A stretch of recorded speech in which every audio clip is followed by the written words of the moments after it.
everyone, welcome to Eye Kansas City. Alright, let's talk about what's ahead on our show today.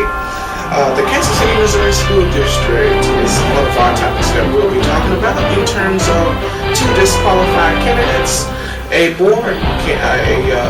candidate that is running for the school board, or that should have been finished running for the school board, calls black women the B word in front of their children. We'll talk more about that in depth and have my opinion on that. And we also will be talking about the issues of what's next in terms of trying to seek back accreditation for this school board.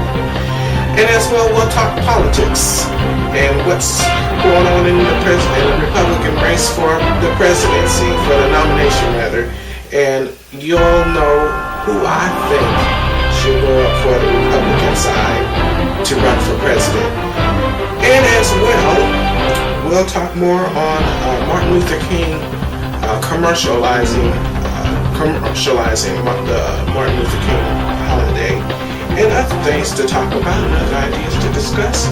But here's a reminder to our viewers, sorry, ladies and gentlemen, just a little bit tongue-tied. You will see a ticker towards the bottom of your screen, and it will say, it's a reminder for you to log on to mrgalvin.webs.com, and you can register to vote with the resources on our website. You can find the latest voter registration information in both Kansas and Missouri. And there's probably a website on the voter registration 2012 page, and that's where you can go for all the resources for that. So we're letting you know in advance that you will see tickers periodically throughout the show that will remind you to log on to mrgalvin.webs.com and just click on the voter registration page on the top of the home page. Okay, but let's get into what's going to go on for the Kansas City, Missouri School District. Two disqualified candidates will be dropped from the ballot. And those two candidates are Lynette C. Smith and Sanford J. Willis. Those two are disqualified in terms of not being a registered voter and not having enough signatures in the case for Lynette C. Smith.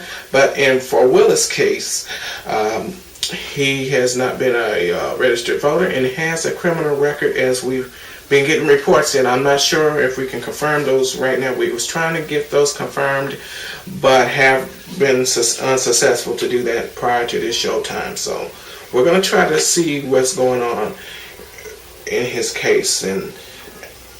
But just know that there are two disqualified candidates in the Kansas City, Missouri School Board.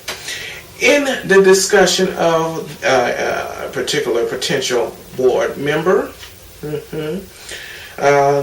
there has been a situation with a candidate by the name of John Howell. John Howell was reported to be at a Brookside Price Chopper trying to collect signatures to maintain his place, to get a place on the school board. And it seems that we've gotten a report in from my good old friend on Facebook, Mrs. Rochelle Ellington, and she reports to me that is that my screen? Okay. She reports, sorry ladies and gentlemen, we're just going through a little bit of paper difficulties here. Let me start this over because I keep getting interruptions. She reported to me that John had cussed, she had called women the B word, and I'm sure this was a particular situation that she had encountered through that, called black women the B word, and this was in the presence of children. And when coming to confront him about that, he was also called, I think Miss Ellington was called the B word or somewhere around that. and I'm not making this up at all, but this is a report that we got from Facebook and Mrs. Rochelle and Ellington Anderson. I'm sorry. So I want to say thank you for her sending that, broadcasting that to us, so that way we can let people know that this is what's going on. Now, let me add my little 2 cents to it. If you're going to have a candidate like John Howe that calls women the B word in front of your children, you're going to have a lot of something else to worry about that. And he's going to call your kids, your black kids, an N-word when he gets, if he does get a chance to sit on the school board. And that is something that we can't not have. We cannot have people that are that will stoop that low just to get signatures. And when he's confronted, and I forgot this bit of information, when he was confronted, he denied any wrongdoing of calling women the B word. So, I think honestly he needs to get a grip of reality. But with that all said, I think the man is just a plain old racist SOB. That, and I'm gonna call you back that one, because you know what? You cannot sit there and call this lady a B word, or any other lady, any woman a B word in front of their children, and hold your head up high and think that's wonderful that you're doing that. So when you're doing that, think about what you're going to do to these kids. Think about the kids that you will be serving if you do get a seat on this school board, which I hope he doesn't, for that reason, because we need responsible, professional folks on the school board, and that's one of the issues that is hindering the school board from making progress.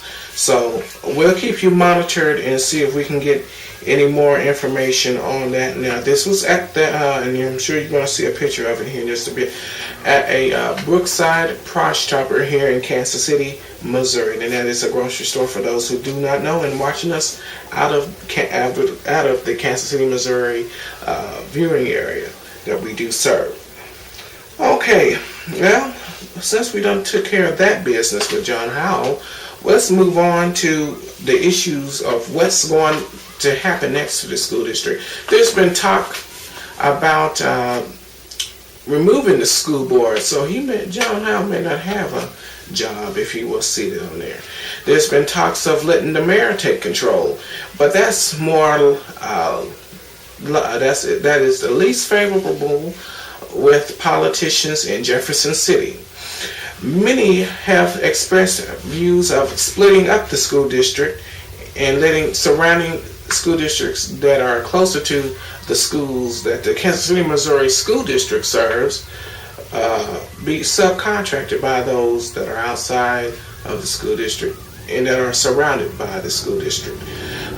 Some have favored that. Some are still scratching their head and figuring out what would be the best solution. But as well, in the mix of that, there is a bit of politics being played right now in this situation. And while that's going on, you have thousands and thousands of kids that do not know what to do now, and their families as well that do not know what to do next. And it is reported that 50 or more families are requesting to leave the school district, but simply cannot due to the issues of what the district, how much money the district should pay for tuition and transportation fees. And that will be an ever-ending battle that will take place until either the state comes in and be smart enough to say, look, this is what you should do. But here's what I do believe: the district should pay half of those tuition fees and transportation fees. And then the other will have to make up a payment arrangement with the school district and with the surrounding school districts if you want students to have that. But there are some that say let the process that is state law come into play, where the school district has 2 years, and they're trying to get rid of that option. By the way, the school district has 2 years to improve or state takeover is more likely to happen. Honestly, let's find the best solution for the students. Let's put all the politics aside, and let's figure out what we need to do strategically for all students. And I wish the state would jump in, but with all the Republicans in Jefferson City, that's a joke that I just said, basically.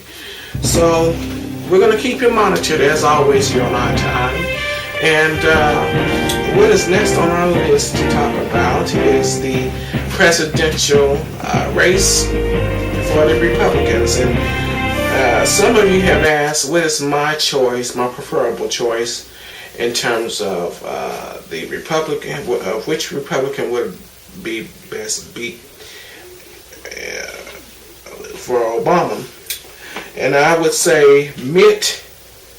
Some have said Newt, but both of them, well, Newt is really crazy because he keeps talking about black folks and food stamps and this and this and this, and he also refers to President Obama as the food stamp president, and I think that is uncalled for. But let me lay down something. What are the specifics that they're trying to put out there for the people to say, is this what you're going to do? Because they have not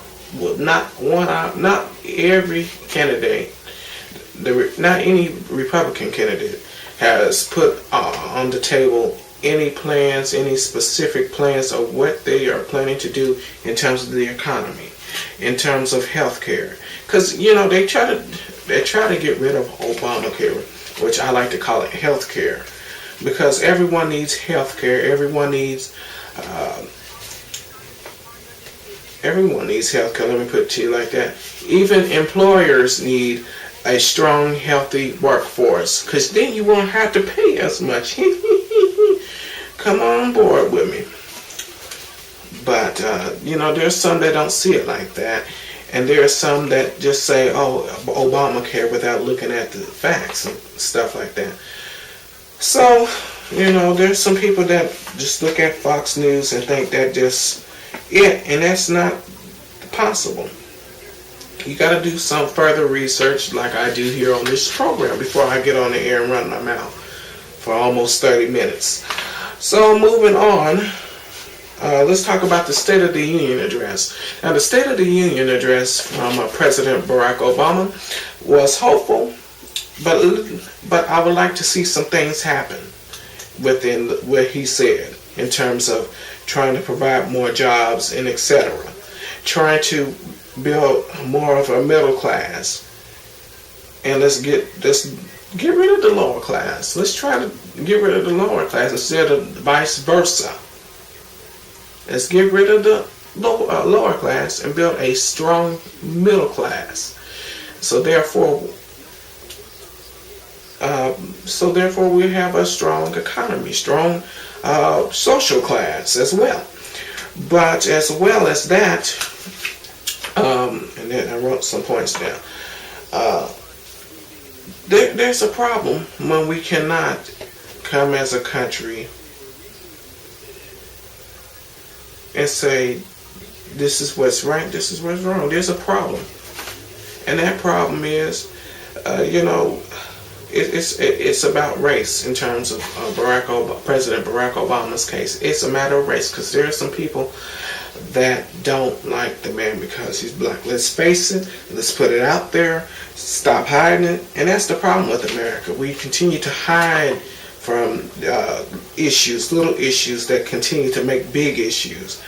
The little BS that we continue to throw out there is what makes the big mess that we're fighting over now.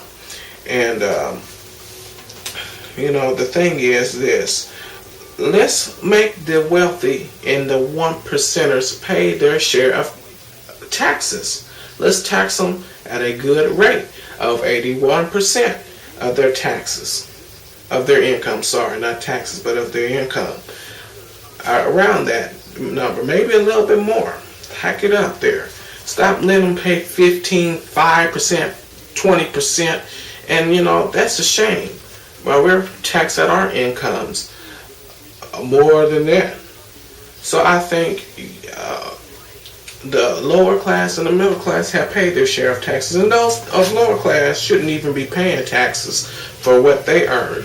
So I think as a country, we need to see what we can do in terms of trying to figure out a new tax system that would better fit the needs of lower to middle class citizens, not the interests of the 1% wealthy and rich folks that suggest that the little people pay taxes.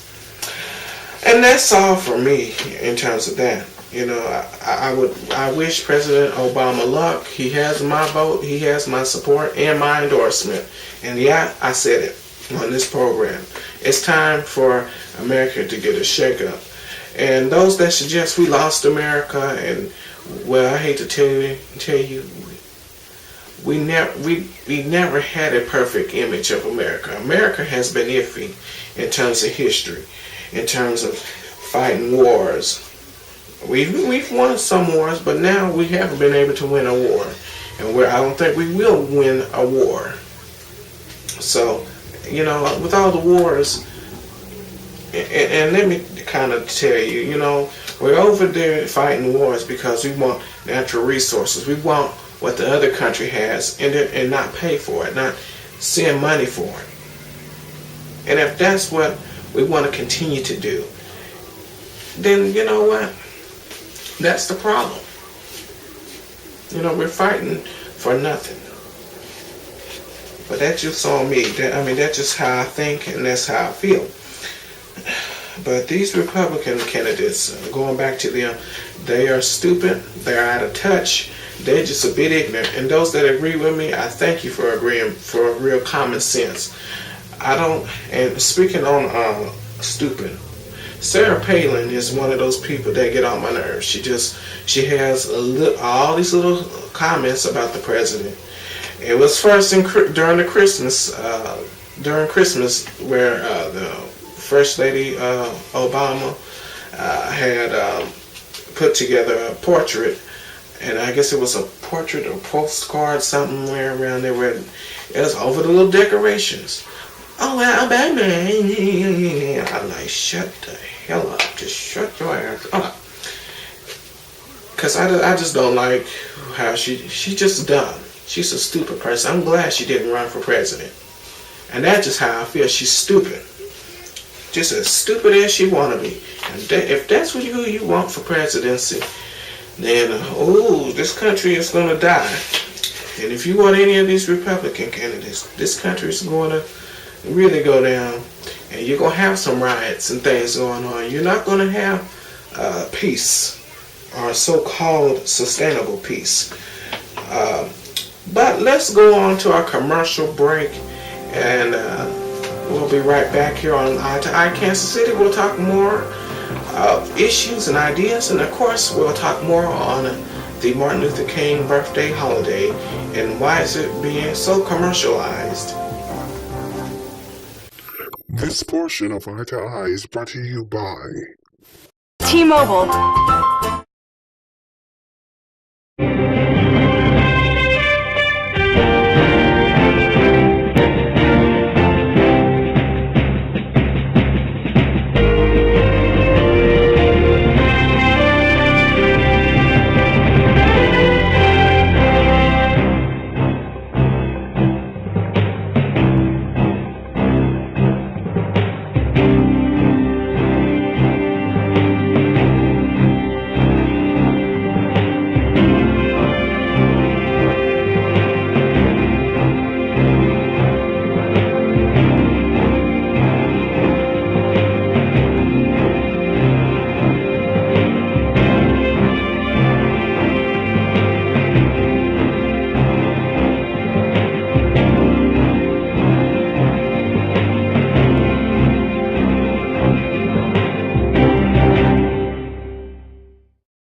Welcome back, folks, here to Eye to Eye Kansas City. Now, some of you have suggested that Dr. Martin Luther King was a great leader, and that he was an honest leader, that he was a reverend, how can I say this right for the like of me, so I do want to apologize. He was a revolutionary person that took this country in charge, but he wanted, and this is what I think, he wanted to bring people of color into having to be around people of every color, to be able to go into places, into establishments and sit down without violence, without any harm to one another, but just as peaceful as it can try to be. But as well as that, as we all know in history,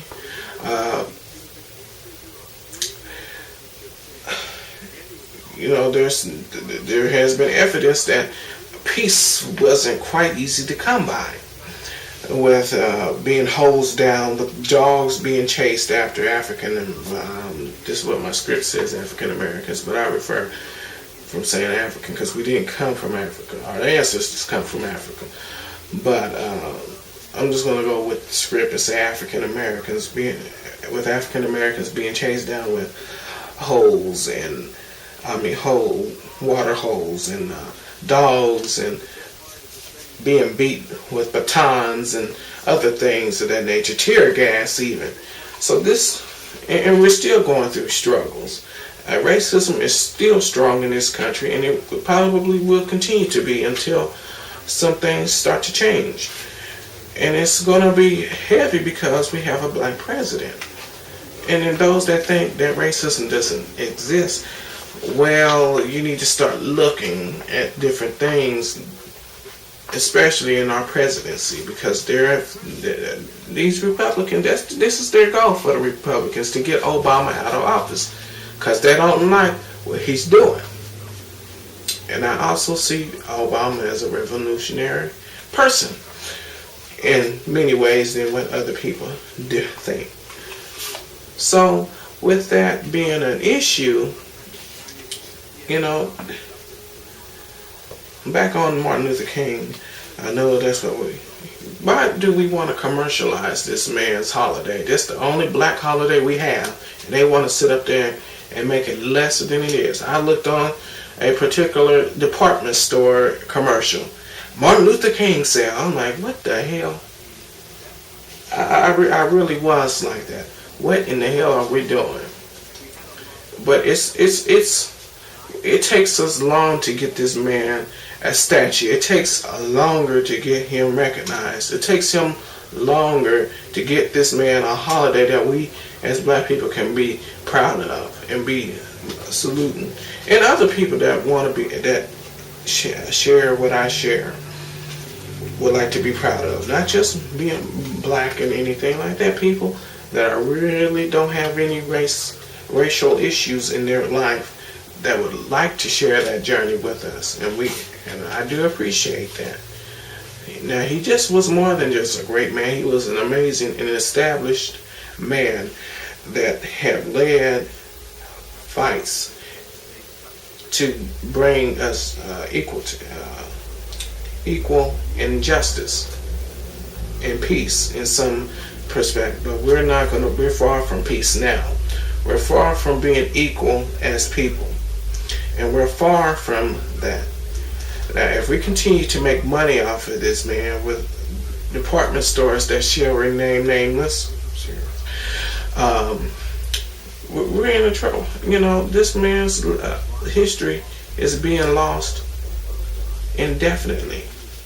And it's going to continue to be lost because there are some people that don't want to see his message being shown to many different generations that are to come and present generations that are here now. And I do believe that if we continue to give this man the proper respect and honor that he deserves, eventually we will all be proud and honored to have watched this man march, talk about peace and justice, and and all the themed messages that I like to call them themed, that are what is the word I'm looking for? That are to help people be inspired,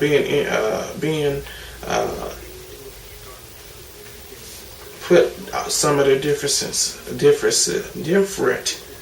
aside. So enough on that. I just feel that people need to listen to Martin Luther King's speeches.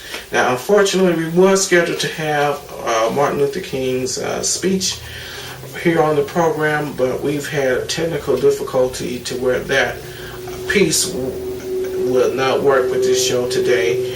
But before we go, I do have a few Facebook shout-outs to give, and this goes in a different order than what you see on the screen. So I do want to make that note to you all that are watching and that are expecting your shout-outs. And first goes to our councilwoman of Kansas City, Sharon Sanders Brooks, former councilwoman Sharon Sanders Brooks, Tracy Sewald Murray, Clarissa Montano, Amy Stevens, and Catherine Rucker. Thank you for liking that particular Facebook status to where you can see your photo on the air. And I'll give you a shout out. So shout out to you all. And if you see, and this is a reminder, if you see any status that says like my status, or abbreviated as LMS, you might want to do that, and you might get your face shown here on the program. But on that note, ladies and gentlemen, that wraps up our show for today. I do thank you for joining us.